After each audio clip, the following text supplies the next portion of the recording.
اچھا، اس کے بعد 2 رکعت نماز شب قدر کے اندر پڑھی جاتی ہے، جس میں الحمد کے بعد ہر رکعت میں 7 مرتبہ سورہ قل هو اللہ احد پڑھی جاتی۔ دیکھیے، اس کا بھی پیغام یہ ہے کہ عام زندگی میں بھی اس شب میں یہ جو 2 رکعت نماز پڑھی جا رہی ہے، اس میں نماز کا عادی بننا ہے، اور معمولی باتوں پر نماز کو چھوڑنا نہیں۔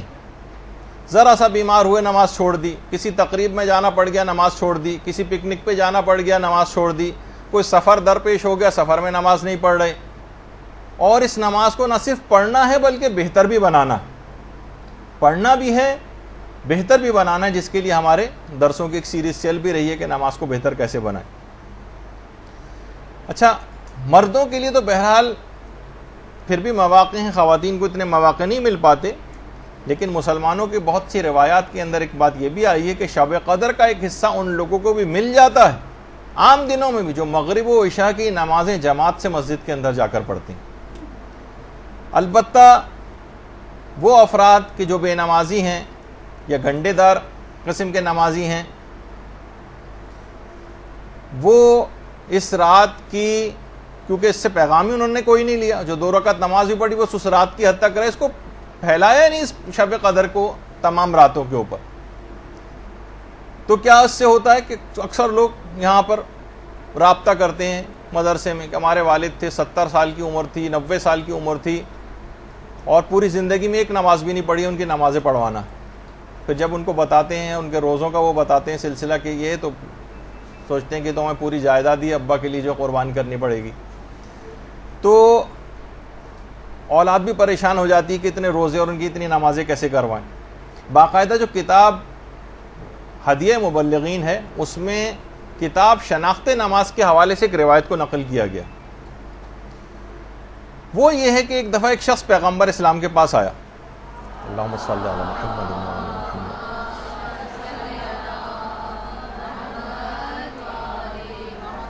کہنے لگا یا رسول اللہ، میں بہت مالدار شخص تھا، اب میں بالکل فقیر ہو گیا ہوں۔ پیغمبر نے کہا کیا تم نماز نہیں پڑھتے ہو؟ اس نے کہا پیغمبر اسلام میں تو 5 وقت کی نماز پڑھتا ہوں۔ پیغمبر نے کہا کیا تم روزے نہیں رکھتے؟ کہا کہ میں رمضان کے روزے تو چھوڑیے، میں 3 مہینے مسلسل رجب سے لے کر رمضان تک پابندی سے مستحب روزے تک رکھتا ہوں۔ پیغمبر اسلام تعجب میں پڑ گئے کہ ایسا کون سا اس نے گناہ کیا کہ اس کے مال سے برکت ختم ہو گئی۔ اس وقت جبریل امین نازل ہوئے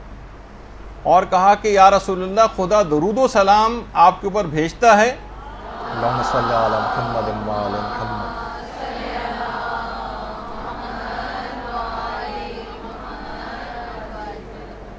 آپ اس بندے سے کہہ دیں کہ اس کا جو باغ ہے، اس باغ کے اندر ایک گھونسلہ ہے چڑیا کا، اس گھونسلے میں ایک بے نمازی کی ہڈی کا ایک ٹکڑا موجود ہے، جس کی نحوست کی وجہ سے تمہارے مال میں بالکل برکت ختم ہو گئی اور تم مفلس و نادار ہو گئے۔ پیغمبر اسلام نے اس شخص کو یہ بات بتائی۔ وہ شخص اپنے باغ میں گیا، اور وہ عام طور پہ ہوتا ہے نا، جانور کوئی نہ کوئی ٹکڑا اٹھا کر لے آتے ہیں کسی ہڈی کا، وہ اس نے گھونسلے میں سے نکال کر کسی دور جگہ پھینک کر آیا، اس کے اثرات بد دور ہوئے اور دوبارہ مال کے اندر اس کے برکت آنی شروع ہوئی۔ تو آپ خود سوچیں کہ بے نمازی کی ہڈی کا ایک چھوٹا سا ٹکڑا وہ اتنا زیادہ نحوست رکھتا ہے، تو ایک مجسم بے نمازی آپ کے اطراف میں موجود ہوں، مجسم بے نمازی آپ کے گھروں کے اندر آپ کے ساتھ رہتے ہوں، تو وہ گھر کتنی بلاؤں، تکلیفوں، مشکلات، پریشانیوں اور فقر و فاقے کا شکار ہوگا، جو لوگ آج ہر وقت اس کا ذکر کرتے رہتے ہیں۔ اور بے نمازی سے مراد یہ نہیں کہ جو شروع سے آخر تک ایک نماز بھی نہ پڑھتا ہو، جو گنڈے دار ٹائپ کے نمازی ہوتے ہیں، کبھی پڑھ لی کبھی نہیں پڑھی، کہ فلاں نماز فجر کی روزانہ قضا ہو گئی، ساری نمازوں قضا کر کے کبھی ایک ساتھ پڑھ لیا، ان کے بھی اثرات نحوست اسی انداز کے ہوتے ہیں۔ تو اگر آپ نے خود اپنے آپ کو نمازیں ٹھیک بھی کر رہی ہیں، لوگ بڑے پریشان ہوتے ہیں، جیسے اس نے آ کر کے میں 3 مہینے کے مستحب روزے بھی رکھتا ہوں، تمام نمازیں بھی پابندی کے ساتھ پڑھتا ہوں، کوئی واجبات اپنا چھوڑتا نہیں ہوں، پھر بھی میں مفلس ہوتا جا رہا ہوں، اس وجہ سے کہ آپ تبلیغ نہیں کر رہے ہیں اپنے اطراف والے لوگوں پر۔ وہ اگر ویسے ہی خراب رہے اور آپ ذاتی طور پر اپنے عمل کو اچھا کرتے چلے گئے، تو لا محالہ ان کے اثرات آپ تک پہنچیں گے، اور یہی بے برکتی اور نقصان کا سبب آپ بنیں گے۔ جیسے کوئی بہت بدبودار چیز کمرے، آپ لاکھ خوشبو لگا کے بیٹھے رہیں اور کوئی سڑی ہوئی مچھلی کمرے میں لا کے رکھ دیں تو اس کے اثرات آپ تک پہنچیں گے. آپ فقط اپنے لباس پر خوشبو سے اس گندے اور برے اور بدبودار چیز کے اثرات کو دور نہیں کر سکتے. تو بہت ضرورت اس بات کی، جب ہی ہم بار بار اس بات کو کہتے ہیں کہ تبلیغات کے اندر آپ اپنے آپ کو بھی اگر آپ کو ٹھیک کرنا ہے، اپنے حال کو بھی، تب بھی آپ کو تبلیغ کرنا پڑے گی، ورنہ دوسرے جو خراب ہوتے چلے جائیں گے آپ کے تبلیغ نہ کرنے کے نتیجے میں، اس سے آپ بھی متاثر ہوئے بغیر نہیں رہ سکتی. اور تو اس نماز کا ایک حق ہے شب قدر میں، اس کی تبلیغ کریں، لوگ اس کو پڑھنا شروع کریں اور مسائل فقہ کے تحت صحیح طور پر نماز پڑھنا شروع کریں اور نماز کو بہتر سے بہتر بنانے کے لیے اب اقدامات شروع کریں اور اس شب میں اس کا حق ادا کرنے کی آپ نیت کریں اور پھر پورا سال اس سلسلے میں کام بھی کریں. اور اگر کوئی شخص فقط پوری زندگی بھی اس نماز کے موضوع کی تبلیغ پہ لگا دے تو اس نے ایک بہت بڑا کارنامہ جو ہے وہ انجام دے دیا. دیکھیے اس 2 رکعت نماز شب قدر جو آپ پڑھیں گی اور اس کے ساتھ ساتھ آپ کو نماز شب بھی پڑھنا ہے اسی رات کو، یہ بھی نماز کی کنٹینیوشن ایک ہی رات میں جو آپ کو نمازیں پڑھنی ہیں، اس میں ایک تو نماز واجب نماز ہے جو آپ کو مغرب عشاء کی پڑھنی ہے، اس کے بعد یہ 2 رکعت نماز شب قدر ہے، اور اسی رات آپ کو نماز شب کے پابندی کی بھی نیت کرنی. اس سے بہتر کون سی رات آئے گی جب آپ اس بات کا عہد کریں گے کہ اب مجھ سے نماز شب نہیں چھوٹنی چاہیے. جو بالکل مبتدی ہیں، جب تک بالکل نہیں پڑھتے ہیں، میں ریکمینڈ کروں گا کہ وہ 1 مہینے تک فقط ایک رکعت نماز شب سے ابتدا کریں. جب وہ مکمل پابندی کے ساتھ کم سے کم 1 مہینے تک ایک رکعت پڑھ لیں گی تو پھر وہ 3 رکعت پہ چلی جائیں، پھر 3 مہینے تک 3 رکعت پڑھتی رہیں، اور اس کے بعد جب 3 مہینے تک عادی ہو جائے تو پھر آرام سے 8 رکعتیں اور 11 رکعتوں تک بھی جانا کوئی مسئلہ نہیں ہوگا. چلتے پھرتے بھی پڑھی جا سکتی ہیں، الحمد کے اوپر اکتفا بھی کیا جا سکتا ہے، تمام مستحبات بھی نکالے جا سکتے ہیں. چند منٹ کی یہ نماز، لیکن اس کا آپ کو عادی بننا پڑے گا. اور نماز شب کے متعلق یہ بات کہی جاتی ہے کہ یہ معنی گناہان آئندہ ہے اور کفارہ گناہان گزشتہ ہے.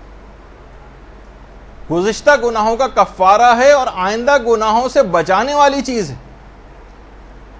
اور یہی وجہ ہے کہ باقاعدہ میں وہ تصویر تو نکال نہیں سکا کہ امام خمینی نے آپریشن سے پہلے جب مسلسل آکسیجن لگی ہوئی تھی،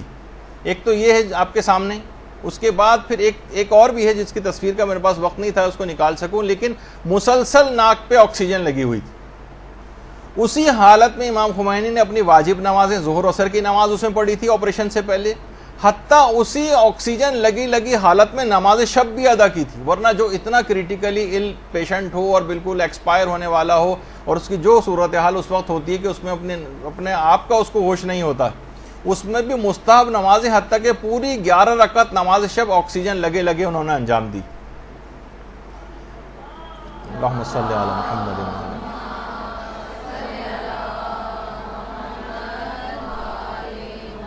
کیسے چھوڑ دیتے اس نماز کو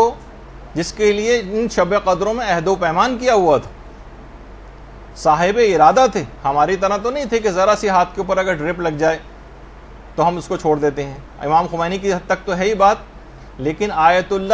اللہ یہ بھی کچھ عرصے پہلے ان کی بھی تصاویر وغیرہ اس انداز سے آئیں گی. ظاہر ہے کہ علماء،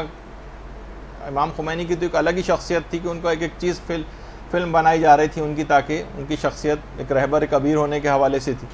لیکن دیگر ہمارے مراجع وہ بھی اسی طرح سے عمل کرتے ہیں، تمام مستحبات کے ساتھ عمل ہوتا ہے کہ کس طریقے سے نمازی، اور ان کا بھی یہی طریقہ کار. اور